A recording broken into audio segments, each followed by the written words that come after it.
T-minus 30 seconds.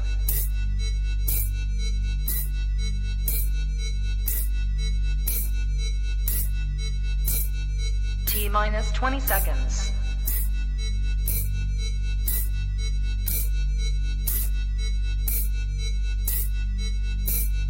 Ten, 9, 8, 7, 6, 5, 4, 3, 2, 1, 0.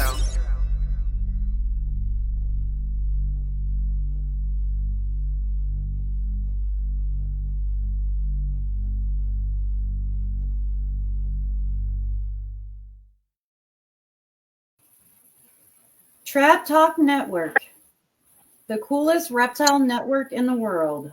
Welcome to All Monitor Talk. I'm your host, Kat, and with me is Mike Stefani. Hey, how y'all doing? Derek, good job, Kat. See, now you got nothing to worry about. You did great. Okay. So I would imagine, there we go. So come on, please, everybody. We got a great guest today. It's all kind of coincides with USARK, but join USARK at any level that you can. These people fight tirelessly for our rights to keep these animals, which these shady Congress people and legislatures come after us in the middle of the night. Join USARK today. Donate, subscribe, like all their posts, and look out for their attention posts on legislature that's trying to pass through. So thank you very much. And today's guest, we have Tony Wigley from Responsible Reptile Keeping, which is like a European, help me out here, European type USARK thing. You're fighting for our rights. Kind of, yeah. We're actually an international organization, but we're based in Europe, so we have a lot of contact in Europe. But you can kind of say we're like USARK, but not really. We're more interested. USARK work on a legislative level, and while we are politically active, we work more on the media side of things. If you think of us as kind of like a media department for the international reptile hobby and community, because at the moment other people are saying stuff about us in the media that's BS, and we're trying to counteract that. That's really our job. A media department that supports USARK, essentially. Okay, and so how do you do that where you are? Like, what kind of campaigns do you run? Well, there's a few ways that we work. So if you think about all the stuff you see about reptile keeping online, all of the BS that you see that the animal rights campaigners come out with, they say that we don't know how to care for our animals and they all suffer bad welfare, which of course can happen, but on the whole, it's bullshit. They say that all of our animals are going to become invasive, which happens sometimes, but not very often, and largely it's bullshit. They say that we take all of our animals from the wild, which again is bullshit. They say that you can catch salmonella and maybe COVID from your animals or another great pandemic because reptiles are disease-ridden. You know, mostly bullshit. And lastly, they say that all of our animals are going to eat our children, which again, we know is bullshit. But these are the lies that animal rights campaigners come out with, and they spread this propaganda online and on the mainstream media. And unfortunately, sometimes our legislators and politicians and journalists believe them. They don't know any better. And one of the problems that we've got is nobody puts across our side of the story in media very well. And I think it's about time we took control of the narrative and explained our side of the story and told people the truth about reptile keeping, because all of those things happen. They happen, but very, very rarely. And it's not a big enough reason to ban everybody from keeping reptiles, to make crazy laws that make it difficult. So think of us as a media department who looks after the image of responsible reptile keepers. Absolutely. So with that being said, Tony, in this day and age of shock and awe, social media, you know, and I'm not trying to point the finger at anybody, but a lot of the most cringy videos I see are irresponsible people playing with, you know, venomous snakes, you know, large crocodiles and doing all this shock and awe stuff, which is not doing, it might do you personally good, but it's not good for our community. And when our community is gone, all your shock and awe stuff is going to be gone too. So you're trying to put responsible reptile keepers like Kat and myself and many others in a more positive light, minus the shock and awe. How about the shock and awe be how well we take care of our animals? Exactly. And this is one of the problems that we've got, because our opponents have some very sensational stories to tell. They can say sensational things like, oh, everybody gets ill and the reptiles are suffering all the time and people get bitten. And that kind of sensationalism is supported by the sensationalist social media clickbait people. And nobody's really been putting across our side of the story, because it's actually a little bit difficult to do it, because our side of the story is, hey, there's no problem. I've got some cool lizards. Everybody's happy. Nobody's suffering, dying. And it's not so sensational. But right. One of the things we're good at is communication and getting the message across and making things sound compelling and sound interesting and useful. So it's kind of like a Venn diagram. You've got people who know about reptiles, people who know about the politics and the animal rights campaigners, and then you've got people who know about communication and how to get the story across. And in the middle, that's where we live. We live in the middle. We're experts at those things, and we help to present the truth about reptile keeping. And we're not completely ignorant of the fact that there are people who do things badly, and we don't support the people who do things badly. We've made videos such as, I don't know, we did one about obesity. Maybe don't feed your reptile so much that they get obese and ill.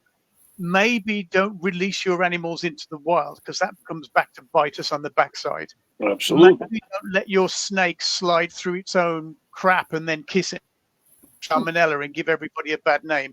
Like things like that nobody should be doing. That, it happens, but we want to educate people into doing things responsibly. And we hope that our members and the people who subscribe to our channel, who might not be as expert as you guys, they come and find you, and they find our community, and they find the responsible keepers out there, and they go, hey, that's good. I could do that. I could do better. I could improve. I could learn something. And that's what we try to do, to bring the community together to learn. Yeah, that's awesome. That's awesome. So when I first met you, Tony, at Tinley Park, NARBC, we sat down, me, you, Waterloo.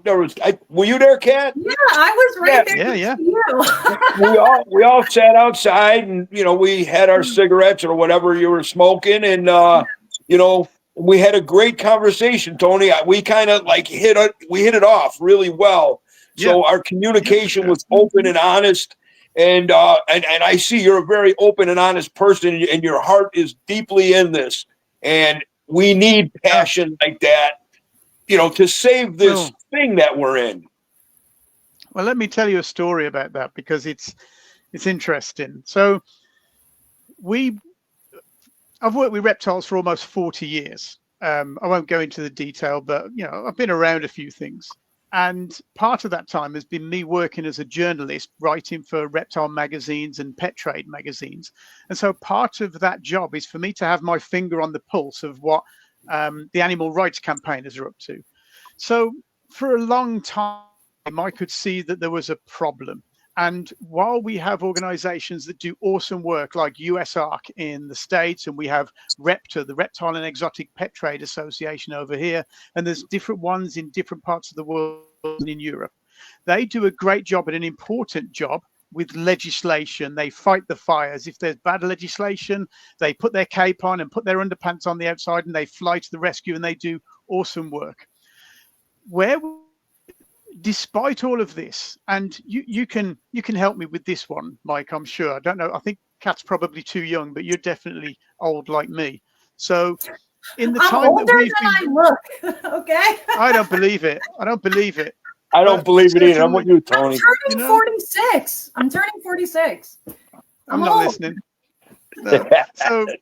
So you and I have been around a while, Mike, and we remember the old days, and we can see advancements in welfare and husbandry and equipment that's come on in the last sort of 20, 30, 40 years. And it's amazing Absolutely. how far Yep. we've come. Yeah.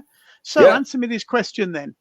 If we're so good at keeping reptiles today, and I do believe we are, and I do believe we're better than most pet keepers in the way we keep our pets, why do we have more trouble with animal rights campaigners and legislation today than ever before? Surely they should be leaving us alone because we do a great job.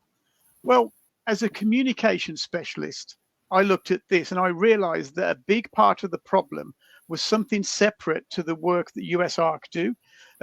The problem is the way that we as animal keepers are perceived by the general public because of the propaganda and the lies and the misinformation that animal rights campaigners put online.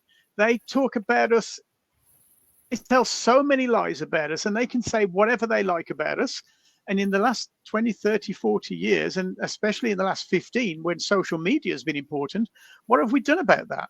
We've done largely nothing about it. We've just been over here enjoying our animals and working with our animals and enjoying what we do. Nobody's been really looking after the image of reptile keepers and exotic pet keepers and pet keepers in general online. They say what they like about us. They recruit the support of a naive public. They sow the seeds in legislators and politicians that we're the bad guys. We don't look after our animals. We do all this bad stuff. And it's bullshit. All of the politicians are primed and ready and drip fed this bullshit, set them against us. And then by the time Phil Goss gets there at USARC, he's got a load of work to do to change their minds. What we're hoping to do is set the record straight so that Phil Goss doesn't have so much work to do. Very good. Smart. That's a good angle. That's the idea. Well, you know what? With that being said, Tony, it's like, yes, there's a lot of propaganda and BS talk out there with these legislatures. And if they had any ounce of integrity, this is an open invitation to anybody, any legislature, governmental official, man, come to my house. Come to my house and see what I do. See the way I take care of these animals. And if you don't leave with a better understanding of how most of this works, sure, there's bad, there's good and bad and everything, but most of us, we're doing really good by and for these animals. And you know, when you hear about we're taking them out of the wild. Look, there hasn't been a Mertens monitor coming out of the wild in 50, 80 years, okay? I've produced over 250 of them. You're telling me my work is harmful? I think my work is beneficial to, you don't have to go to the wild to get Mertens monitors. Come to my house. I got plenty of them. Coming eye monitors, Togianis, green tree boas, whatever you want. You know, I think by us breeding them captive, number one, captive born and wild caught, it's two totally different animals. Captive born is carefree and very easygoing, and you know, it won't, like when you get, like, people say, oh, well, you charge so much. And I'm like, well, you know, you kind of get what you pay for. I said, and they say, but I see this online for $300. And I said, okay, you're going to take that wild caught animal. You're going to get him home. You're going to keep him at home for a couple weeks. You're going to realize something ain't right with this animal. You're going to go to a vet. You walk in the vet's door, that's $500. The vet puts his hands on your animal. There's another $500. You're up to $1,300. You could have bought one from me for $2,000 and not had all that problem. And then with your wild caught animal, there's still a chance, if you're not experienced in how to establish these animals, it may die. So I think it's very good monitor wise. I mean, this is all monitor talk podcasts, so we keep it on the monitors mainly. But man, people out there with, you know, geckos and tarantulas and all the great work people are doing, the more animals we breed, the less comes out of the wild. So it's a win-win, but we got to get past that propaganda blockage that they throw at us. And it's propaganda, but I think it's more ignorance than anything. Because like I said, if they came to my house, Brian Waterloo's house, Kat's house, Tony's house, and just spent a couple of hours here, oh man, they'd walk away with, they'd be thinking to themselves, why did that guy not? I'm not talking about me. I'm talking about other legislatures and the rule makers. Why would they say that? That's not at all what this guy is doing. That's not at all what she does in her house. So, I think what you're doing by spotlighting responsible reptile keepers is going to go a long way, spotlighting us, and then in the end, for the United States anyways, alleviating some of USARC's hard work that they have to put in. Yeah. Sure. That's oh, go ahead. Oh, sorry, Kat. There's a little bit of a delay, so I'll apologize to you guys and your audience if I butt in, because sometimes it sounds like you finished and then you haven't. It's just a delay. But what you've just said is exactly what one of the conversations I recently had with the EU Commission, as an organization working for the EU Commission that was investigating the illegal wildlife trade, and they wanted to know how to stop the illegal wildlife trade. And the headline story was that the wildlife trade is £26 billion, and only behind drugs, guns, and people smuggling. So I looked at it, and it turns out that most of that £26 billion is timber and plants. Yeah. And the bit that's animals is usually derivatives like dead animals for skins and leather and medicine and bushmeat and stuff like that. And then the live animals that are smuggled, most of those aren't smuggled from the wild. They're captive bred animals that have been, the paperwork's gone wrong, or somebody didn't fill their CITES in properly, and that becomes illegal trade then. So the amount that's actually smuggled is tiny, but they use that tiny number to talk about £6 billion worth of illegal trade. So I said, look, I can help you stop. Yeah, I can help you stop illegal wildlife trade in 3 years. And they said, how? I said, well, what you do is you go into any animal that's endangered or any animal that's been illegally traded or smuggled, and you harvest a small number of those animals from the wild. And even the most endangered animal can probably withstand a small harvest, 6 or 10 animals, whatever. And then you give those animals to a passionate, knowledgeable, private breeder like yourself. They breed those animals and make them available. And maybe you have to pay an arm and a leg and your firstborn child to get those animals. And that money goes to conservation. But then when you've bred those animals, you make those animals available to private keepers. And what do I want? Do I want a wild caught illegal animal that's lots of risk? Or do I want a bomb-proof captive bred one from you? Nobody wants wild caught animals when there's a captive bred one available. So there you go. We've solved it. Yeah. Well, so with that being said, Tony, tell me if I'm off base here, or maybe if this is something, maybe you might even be working on it already. Surely, like the people in the gun lobby, for example, a lot of those people are gun owners. A lot of those people like shooting. A lot of those people are hunters.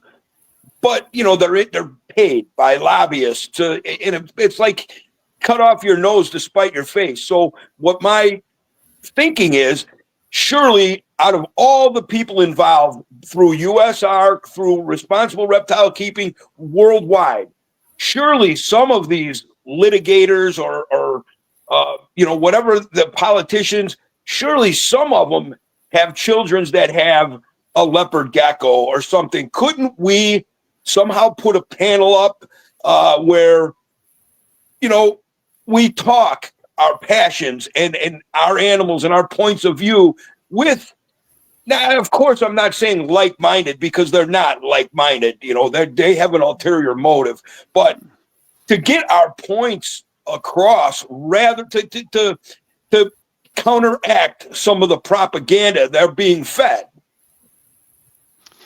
Yeah, there is a need to do that, but the issue we have is getting to the decision makers, and we have government working groups and organizations like USARC that will routinely have discussions with legislators. But one of the problems that we have is that the funding that's available to advocacy organizations like USARC and like REPTA is tiny compared to the funding that's available to PETA or HSUS or World Animal Protection. Last time I looked, they made 30 million pounds in. That's Oh, that's wow. probably $35 million in a year. You know, USARK are nowhere near that. But regardless, they still manage to punch above their weight and win more than they lose because we use facts and information and evidence. You know, we don't win everything. It's impossible to win everything because the animal rights campaigners have so much money and so much influence and so much support behind them. Let me tell you about a story in Spain that happened recently. And I'm going to give you the punchline straight away because it's so shocking, is that ball pythons are banned in Spain, just banned. Yeah. The most popular pet snake on the planet, as far as I'm aware, are banned. And the way they were banned was because in 2017, somebody, and we don't know who, produced a research study that said that ball pythons could become invasive in Spain. And, you know, Oh, West African ball pythons, Mediterranean Spain, like that could happen. We all know it's BS. Yeah. Yeah. Everybody who looked at it knew that it was BS, and we all laughed at it and we put it in a bottom drawer and everyone forgot about it. Fast forward to 2019, there's a new Spanish government, and in a position of relative power was an animal rights campaigner who found this report and went, oh, cool, that means we can ban ball pythons. So they banned ball pythons overnight, basically. Now, the Spanish Herpetological Society was really upset by this. So they raised a bit of cash, got themselves a lawyer, took this to the High Court in Spain, and they gave law a proper spanking. They produced expert witnesses, they produced scientific reports, they did a real job on it. And everybody thought that they'd win the case and the ban would be overturned. But at the end of it, the judge says, we're going to keep the ban. I understand what you're saying. The law is bad, and the research shows that the report was flawed, and we understand witnesses are good, but we're going to keep it anyway. And the reason they kept it was because of all the pressure from the animal rights campaigners, that they built up pressure in the government and in all the councillors and everyone else, and they just had to be seen to do something. Yeah, and in this time, Spain has turned into a nightmare. Ball pythons are banned, savanna monitors are banned, peninsula cooters are banned. There's positive lists in place. CITES haven't issued any paperwork for years. Everybody's trading illegally, doing it underground. Oh my God. Spain is an absolute nightmare. And these are the things that are, you know, maybe not today, but these are the things we have to be concerned about. And we've got to change people's minds. So correct me if I'm wrong, Tony. The law, like you're speaking of in Spain, you know, they're beating their chest. They think they won. What they've done is they've created an underground market. Oh yeah, for sure. Exactly. So Yeah. it's whether they think they pounded their chest and they won, they didn't win. They're just driving it underground. Mhm. Which is not, you know, I mean, that's not the right thing to do. But I mean, come on, we're not harming these animals. We're doing good by these animals, most of us, and it's just really bad. But you had also said something, Tony, that kind of, you know, I'm a very simple-minded guy, so you had said something, and we're talking about propaganda, and it's funny that you said this list is called what? Okay, this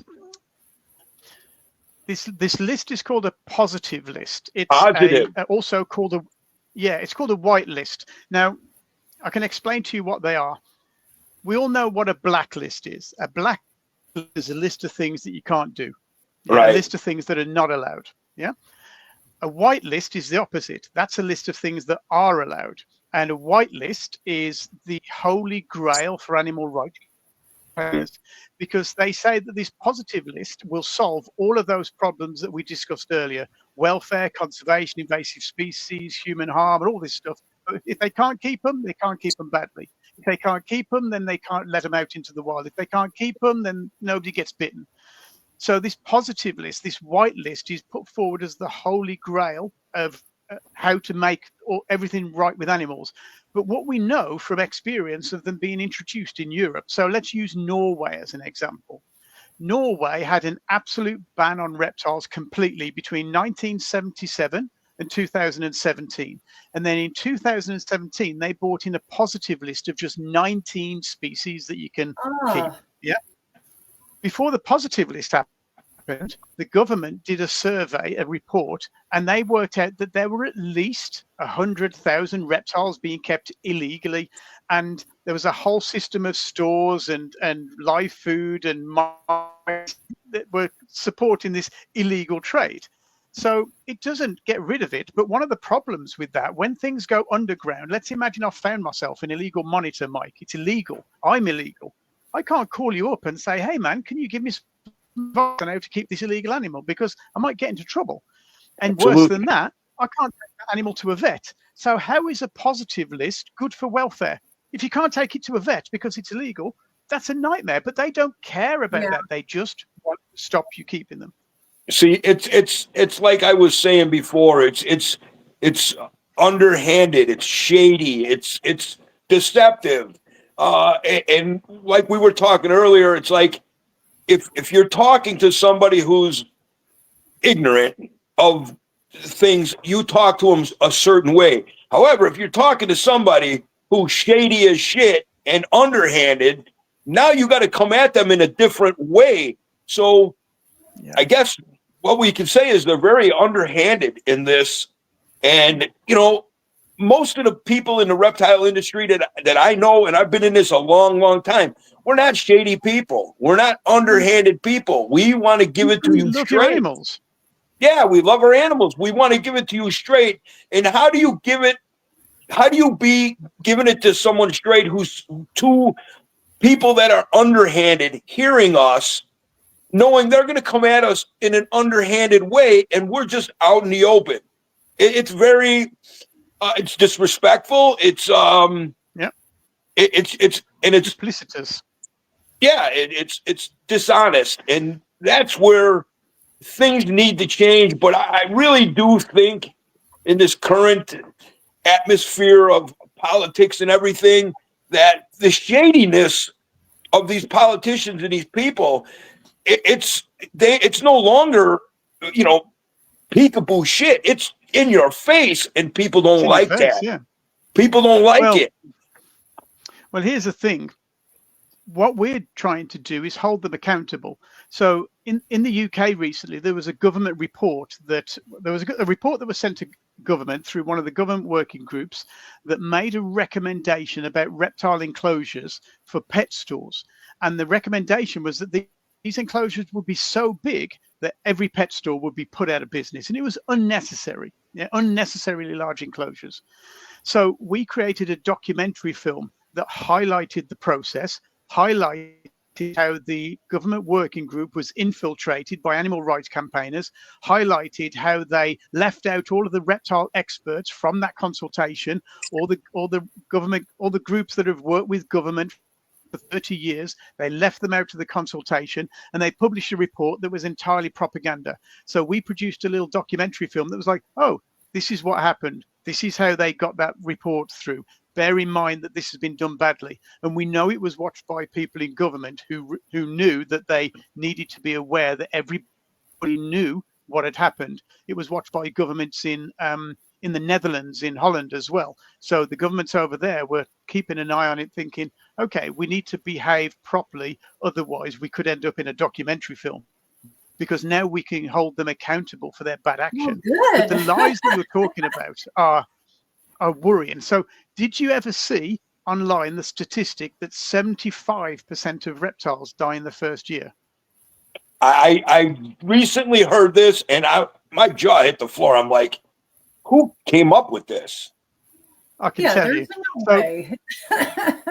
So we all know just instinctively that that's bullshit. Yeah, we know instinctively that that's not right. So we looked at that research, and we found out that the people who put that research together really made some terrible, terrible methodology to their research.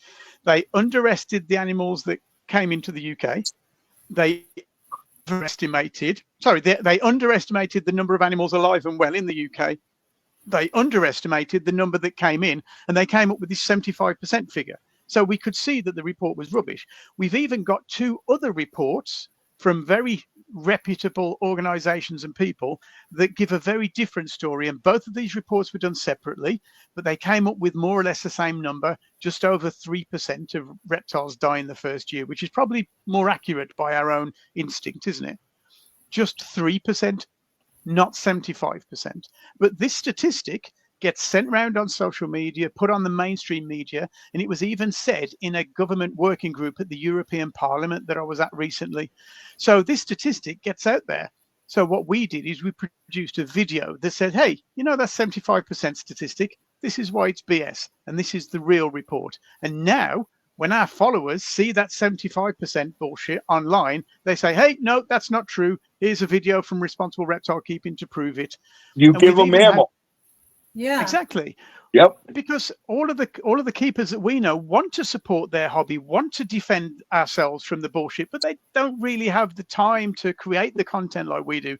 So what we do is we load it so that we make them armed and ready to hit that button and share our video when they see rubbish like that online. And we're doing that with lots and lots of different topics. And now we even had a journalist call us up and say, hey, I was going to write a story about that 75% thing, but you know, I've watched your video now, and can you tell me more about it? And we were able to be part of the consultation and part of the process. So instead of it being a one-sided story, they had our side of the story as well. Yeah, that's awesome. That's awesome that you guys can provide that information for people, you know, so that they can rebuttal. You know, that reminds me, a couple of years ago, Tony, I was approached by, I think it's Channel 5 News in Florida, somewhere in Tampa. Somehow they got my number as being a monitor expert, and they showed me the video of a black throat monitor on a guy's front porch. And, you know, they're like, oh, these are invasive. And I'm like, well, you know, let me watch the video. So I watched the video, and I got back to the woman and I said, I think you're wrong on this one. I said, if that was an invasive animal that's been on the loose for any amount of time, you wouldn't be able to approach it. It wouldn't sit there. You wouldn't be able to reach down and pick it up. I said, the problem with this video is either somebody set this up with their animal, or somebody had lost a pet and you guys just happened to find it with your cameras. I'm telling you right now, if that was truly an invasive animal that's been in the wild for any length of time, you would never have seen it, because when it heard you coming, it would have been gone. And when you approached it, it would have been very defensive. I said, you approached that thing, and that lizard looked at you like, please take me back to my cage. I need water and food, you know. And they just tried to and they actually tried to get me. They tried to get me to spin. I'm like, no, I said, I won't do that. I said, but I will do the interview. But please, you got to keep what I'm saying in context, because you're being misleading with this particular animal. You're being very misleading. So they ran the story, and they kept my words pretty true. But again, they were still working the angle that it was an invasive animal. Yeah. And you know, I said my piece, but for whatever it was worth. But yeah, it's all deceptive. But that adds balance, and you've hit on a point that's actually quite important there, Mike, in that we don't really know what the statistics are for pets or for pets that have escaped. So what we have in the UK is an organisation called the National Centre for Reptile Welfare, and they're probably the biggest reptile rehoming and rescue centre in the world. As far as I know, it's enormous. And what happens is, if anybody sees a reptile out in the wild, somewhere that it's not supposed to be, we get a phone call. Yeah. And it might be a stowaway in a consignment of goods from overseas. It might be a gecko in a suitcase. It might be an escape. And so a phone call comes through to the NCRW, and then NCRW put on the internet, hey, there's this lizard somewhere in Birmingham or in Liverpool or wherever. Can one of our supporters go and find it, please? And the fastest response we've had is less than 3 minutes. In less than 3 minutes, we've had somebody there dealing with it. And the longest one we've had never had anything over half an hour. And we've only ever had one animal that disappeared before we could find it. So And what we're able to do with this information is compile a database of statistics that give really accurate, useful, honest, and truthful information to those who want to make laws about these situations. So, which brings me on to a point I wanted to make. In the UK, we have lots of data that we can use from National Centre for Reptile Welfare. We also have a couple of surveys that run each year, and they give us lots of information and data about reptiles and reptile keeping. We know how many people keep reptiles, what species they keep, the numbers they keep, what they keep them in, where they bought them from, were they captive bred or wild caught, do they breed them, how long have they been keeping them for? All of this data. And we've got all this data we can use when we're talking to governments or when we're producing content for responsible reptile keeping. So as an international organization, we looked around the world for the data and it just doesn't exist. And that was a frustration to us. So what we've done, and what you might have seen, is we launched the Worldwide Reptile Super Survey, which basically takes one of those surveys that we have in the UK and we repurpose to be a little bit easier to interact with and a little bit quicker to fill in. And we've repurposed it internationally and we've sent it out on the 1st of January. It runs till the end of March. And what we need is to get for as many people as possible to fill in that survey. It's all anonymous. Nobody's going to come looking for the animals that you keep. It's all done anonymously, but it gives us data that we can use to speak truth to governments when they're asking questions. And that's vital. So Give that information to USARC. Where can we find that survey for everybody that's watching right now? Where can we find the survey and complete it for you? Well, real quick, before you do that, Tony, and hold that thought. So I don't know, man. I'm from the old school, and you know, I mean, I'm a little government guy. I don't, you know, I want the government to be as small as possible, stay the F out of my business. So by you putting a list of all, I mean, dude, with social media, they all know what we have anyways. But exactly, putting this list, putting your name on this list, is it not compiling a dossier on yourself to where if they ever stop this stuff, they can come and say, oh, well, you said you had 3 boas. I mean, could they use this list possibly against us ever? It's my paranoid thinking. And it's a good paranoid thinking. You should think like that. We'll come on to that in a moment. But certainly, no, this is an anonymous survey. If you want to join, if you want to fill it in and win a prize, you can give us your email address. But I'm not asking your name. I'm not asking, where you live. I'm not asking for any identifying features. We're giving prizes away for people who fill it in. So there's 3 prizes. You can win $500, $300, or $100 to spend on reptile kit. And if you want to win the prize, give us your email address. Apart from that, just fill it in anonymously. It's nobody's going to come at you with a list of things that you keep. And when people are creating legislation, they're not looking at individual species. What they want to do is say, you're allowed to keep these few things. So in Norway, their positive list is only 19 species. It's not like anybody's going to be compiling a list of species from our list. But what it does do, if they come and say to us, okay, we're creating a positive list and we're going to ban all of these thousands of animals. So in the UK, we know that there are at least 1,400 species of reptiles and amphibians being kept, according to the survey. So if the government wants to come along and ban loads of species of reptile, just look at how many people they're going to piss off. Do they really want to piss off that number of people? We need to explain that this isn't a niche hobby anymore. We're mainstream. We're doing good work. Most of the progression of herpetology, science, conservation, for reptile equipment and husbandry, it's the private keepers that did that. It wasn't the zoo. It wasn't the researchers, it wasn't the scientists, it was private keepers who have made all that progress, and we need to be celebrating that. And by explaining all the work we do with the different species, that's how we convince government to think, wow, yeah, that's something pretty cool. We need these guys on side. And that's where we're headed with this.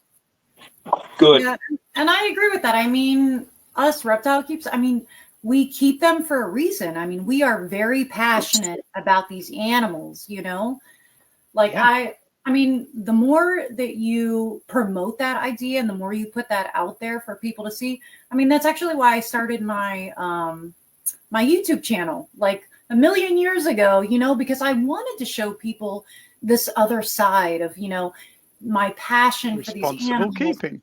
the love. Responsible You know? keeping. And like I would just try to show like how awesome they were and how nice they were and how great they could be. And, you know, Yep. like, you know, and people would get on there and like message me and comment that like didn't have pet reptiles. And it made them think about getting them. And they were like, wow, this is really awesome. I never knew that reptile keeping could be like this. You Absolutely. know? Absolutely. Exactly. Hoarding pets, you know? So Well, one of the things we also do. Okay, go on, Mike. Tone. No, go ahead. Oh, It's your show. Do it. So one of the things we also is on the first of every month on our social media, we run a project called My Reptile Pick. And this is where people just take a selfie with their reptile because they're proud and they put it online. And the reason we do that is because the animal rights campaigners are trying to pressure social media platforms to stop people posting images of reptiles because they say it's animal abuse and they say it normalizes reptile keepers. And we say, hey, that sounds like a great idea. Let's normalize reptile keeping. Let's everybody just splash social media with pictures of the animals that they love to show how much they love them and how important it is. And when you were asking where you can fill in the survey, it's difficult not to find us. If you type responsible reptile keeping into any platform, you can get on our website. There's a little pop-up. You can go and fill in the survey. But we're on LinkedIn, we're on YouTube, we're on Facebook, we're on TikTok, we're on Insta, we're everywhere. Just type in responsible reptile keeping. Please in the survey. We need as many respondents as we can get. It's important.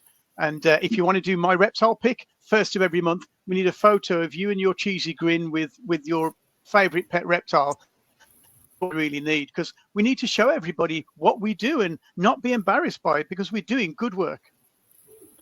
Okay, Yeah. so I don't know. I want to do this.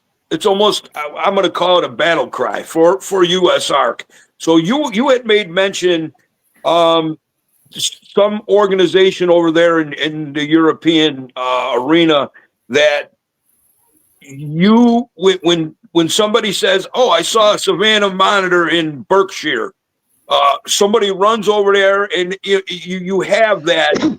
It's that what I'm saying. So this brings me to I forget the exact thing, but it was the St. Valentine's Day massacre or whatever with the pythons and then the accidental death of the boa. Now, when that all happened, I was so freaking appalled.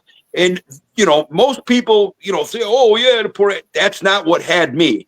What had me is the nepotism in Fish and Wildlife and these government agencies, the nepotism that you have ignorant people going out and doing such a critical job that can't tell the difference between a boa and a python. I think whenever they're called to do their job, again, this is a battle cry for USARK and its members, that I'm sure if they said we're going by Joe Blow's house December 5th, and USARK put a blast out that said, hey, anybody available to go, and of course, we'd have to regulate it somehow so you didn't get, 50 people showing up at the guy's house, but somebody qualified or whatever to stand over, and as soon as that guy touched that cage door and say, dude, what are you doing? Well, I got to put this. No, that's a boa. You have no business touching that animal. Like it was labeled as a boa, and they saw it, and they still did it anyway. Here's the story I tell of one time. I got to kind of watch what I'm saying too. One time, I mean, I'm not doing anything illegal now, but I wanted to do the right thing, and I had a bunch of turtles that I wanted to keep. They all in my state needed to have permits, so I did the right thing. I got my permits. Everything was fine. And I knew it would happen one day. They'd come and check and see what I had. So an officer came to my house. Of course, it's a Fish and Wildlife or Conservation Department, whatever it was.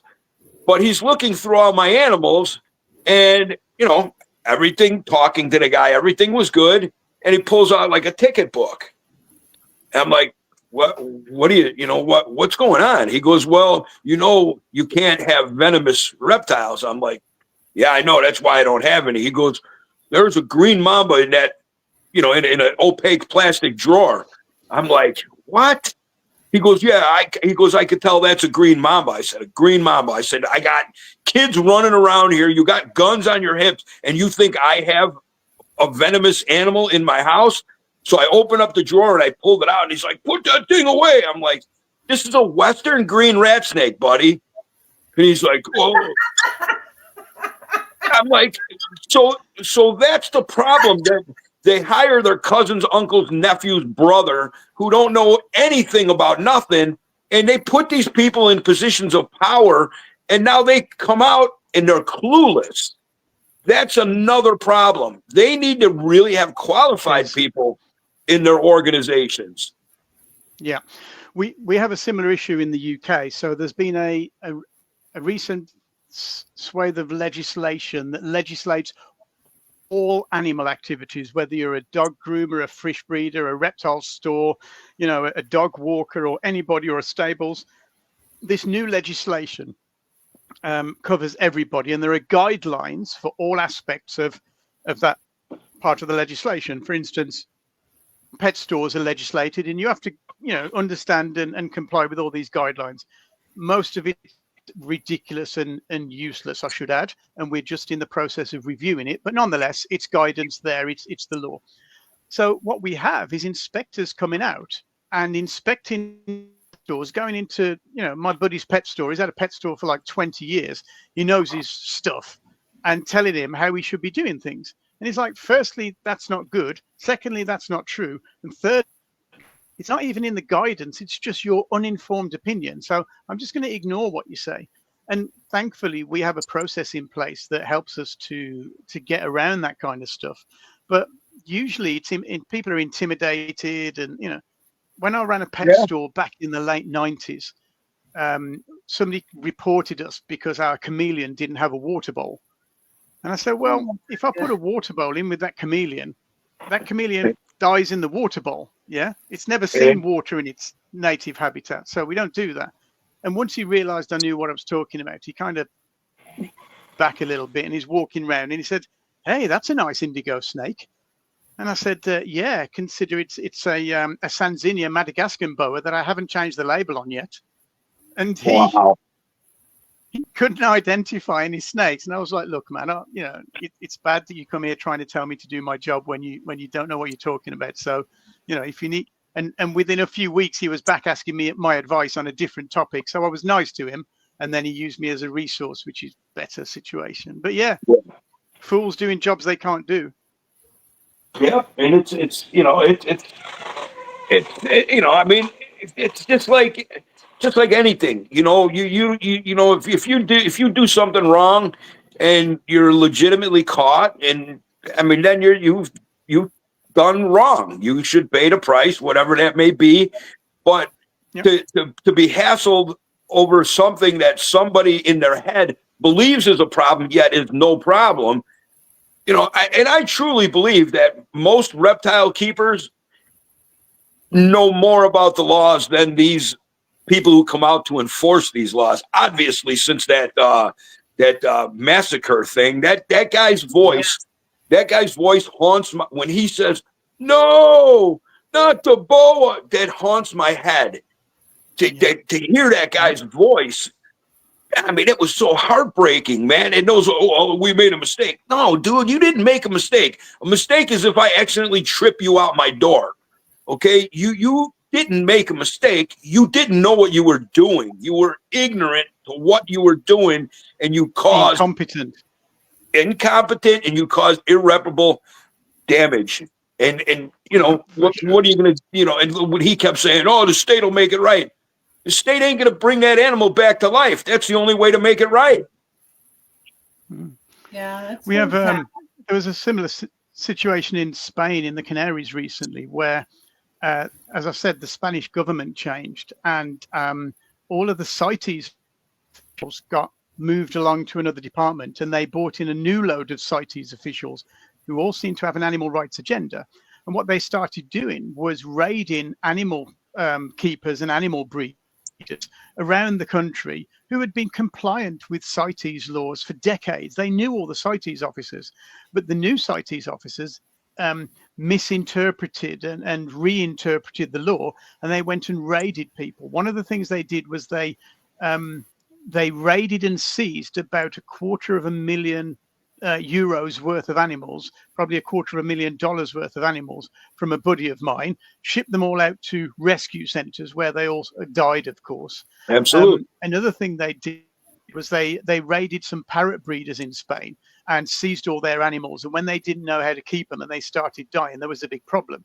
The bad thing for CITES was that instead of it being one guy's collection, it was actually 11 guys who'd all loaned this one guy animals to breed. So they pissed off 11 people. One of them was a lawyer. And so they took it to court, and the judge told them told them, the CITES officials, that they were wrong.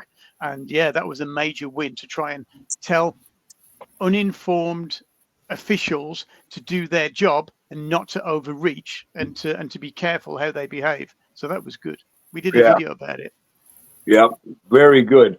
So we're coming on to around an hour. Of course, Tony, like we said, around that table at Tinley Park, Kat, you, me, Brian Waterloo, we could talk for hours on this stuff. We will have you back to check the progress of all this. But before we get too long, you had made mention about a documentary film that shines us in a good light. Can you please, before we go here, everybody knows how to get a hold of you at Responsible Reptile Keeper. How do we find this documentary film and some of these other outlets that you were talking about?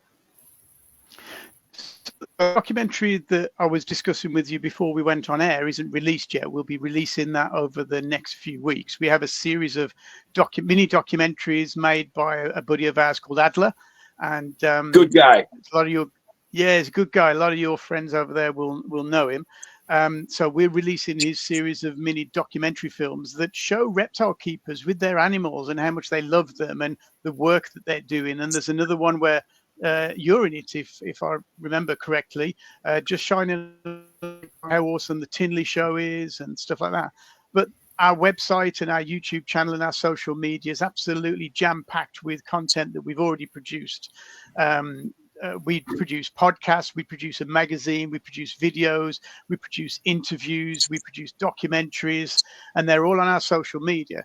And as I say, the idea is that we get to tell our side of the story. And by informing people who had the wrong idea about reptiles or didn't know anything about reptiles, helps them to understand what we do better and helps stop the animal rights campaigners' propaganda from taking hold. So that if we can let people know what the truth is, then we would hope that some of the problems that would otherwise have ended up as legislation and landing on Phil Goss's desk don't arrive there. We're hopefully going to be collaborating quite closely with USARK. I've spoken with Phil Goss a lot. He's really supportive of what we do. What we do in media goes hand in hand with what they do in government and legislation. And absolutely. If we can take guidance from them about what the best use of our resources are, which are the hot topics that they want us to address, should we do a video about this one specific problem that's happening over there, we can work really hard to help them help them be successful at what they do as well, because what they do is vitally important. It sounds to me like that's a collaboration that needs to happen.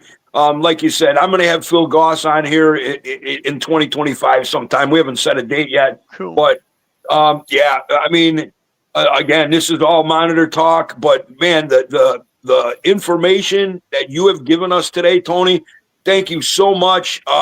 We all got to get in this together. It's the only way we're going to win is if we stand united and, show our passions. And I try to say to people who, they're hobbyists, like me, and they'll accidentally get bit and they'll put it on social media. I'm like, dude, take that down. That's not the kind of stuff we need. But unfortunately, in today's society with social media, the shock and awe seems to get all the attention. However, when I do say this to some of the people that I see doing this stuff, they do take it down and they do understand. Some people don't, but some people do. So we all got to work together in this. You've just hit a nail on the head that is really important. The way if you put 20 reptile keepers in a room together and you ask them for their opinion, you'll get 30 different opinions. Yeah. Absolutely. So we're not all the same, but we're all actually in it for the same reasons. And the infighting amongst reptile keepers is quite damaging, and it's something that we've tried to prevent and counteract. My wife created the strapline for responsible reptile keeping, which is together we can make a difference. And this is what we need to do, work together. I think that one of the biggest threats that we have in our community, and I say our community, it's the people who say that only they're good enough to keep reptiles, the people who slag off reptile keepers, the people who slag off pet stores that don't, all pet stores, when very few pet stores are bad. Most of them are pretty good. The people who slag off breeders, the people who slag off the reptile trade. Yes, there are bad actors, but on the whole, the net force for good. On the whole, we're doing pretty good work. On the whole, it's a really wholesome part of pet keeping, and we can only fight the animal rights campaign as our enemies if we work together. And that's what we're trying to do, unite us all. Mm-hmm. Right. So here we are. We're at an hour. Tony Wigley, Responsible Reptile Keeping. Thank you so much for coming on.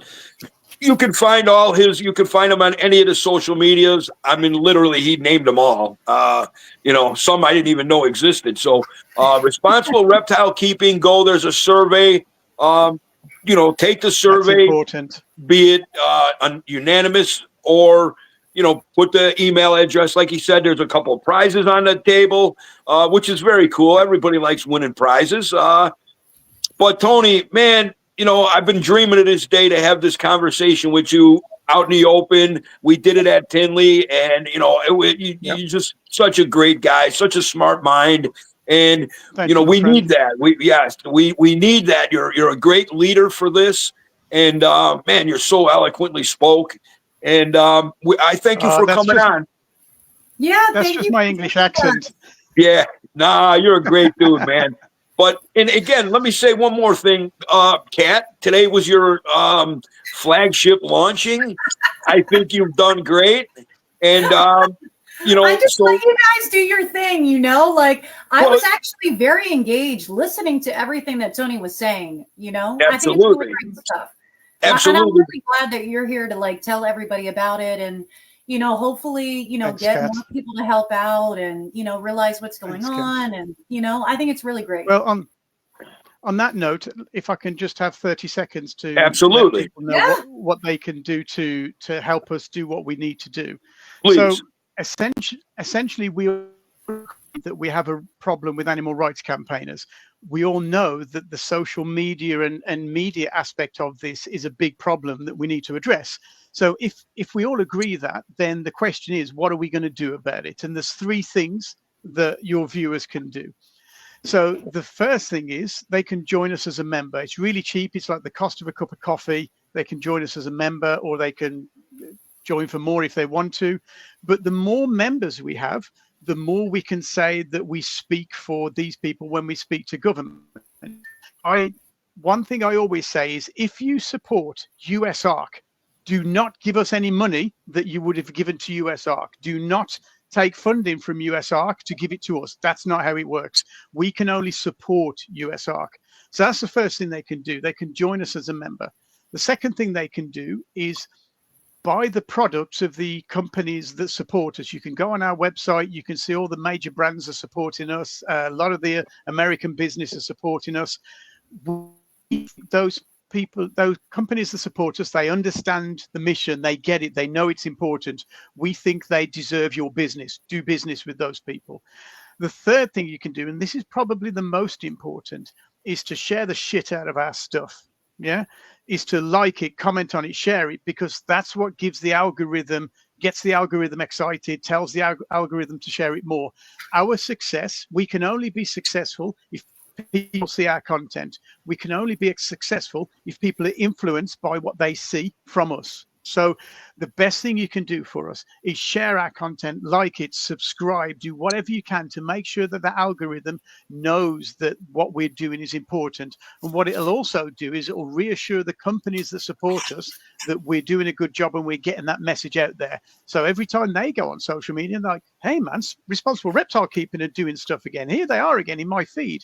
They know that we're doing good work and they continue to support us. We can only succeed if people share. We can only succeed if people join. So that's what you can do to help us, and we'll do everything we can to support USARK along the way as well while we're at it. Absolutely. Well, your vision is quite refreshing, and man, I thank God for a man like yourself and your organization.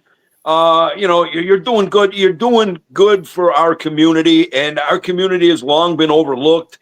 And like you said, we're not, underground people. We're in your face. We're open. We love and we nurture these animals. There's no reason to be, underground. We're out in the open. We believe in what we're doing is good work for our animals, for animals in general. So thank you for taking the lead in this, Tony. And again, Kat, my co-host Jen Squatch, she's a little under the weather, having some health issues. So in the meantime, we have Kat sitting in. Much love to you, Jen. Get well. And again, thank you, Kat. Thank you, Tony. And I'm sure I'll see you around at Tinley this year, right? You will. We're actually coming over to the USA for a couple of months in September, October, and November, probably. So what I'm hoping is that we can sit down for a beer and put the world to rights next time I'm there. Well, I would love for you to come to the house and see the animals. I would love that as well, my friend. That's an invite I will hold you to. Absolutely. Not a problem. I'm a good cook, too, so I'll make you some good Italian food. Mate, I'm getting on a plane tomorrow. I'll see you there. Okay, sounds good. So, okay, from Kat, take us out. Thanks again, Tony. All right, so thank you guys so much for watching today, and be sure to click on the like button and subscribe, and we will see you next week. Bye, everybody. Bye. Thank you, Tony. Thanks, Kat. Thanks, MJ.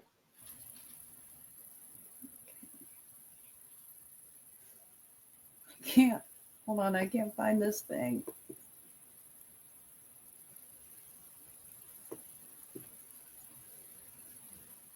Sorry, having technical difficulties here. I spoke too soon. Kat, you're fired. I'm trying. Okay, I found us. Okay, goodbye for real this time, everyone. Thank you, guys. Tony, you can stay backstage for a minute, all right? I got you. Okay, Kat, do you know how to click it over?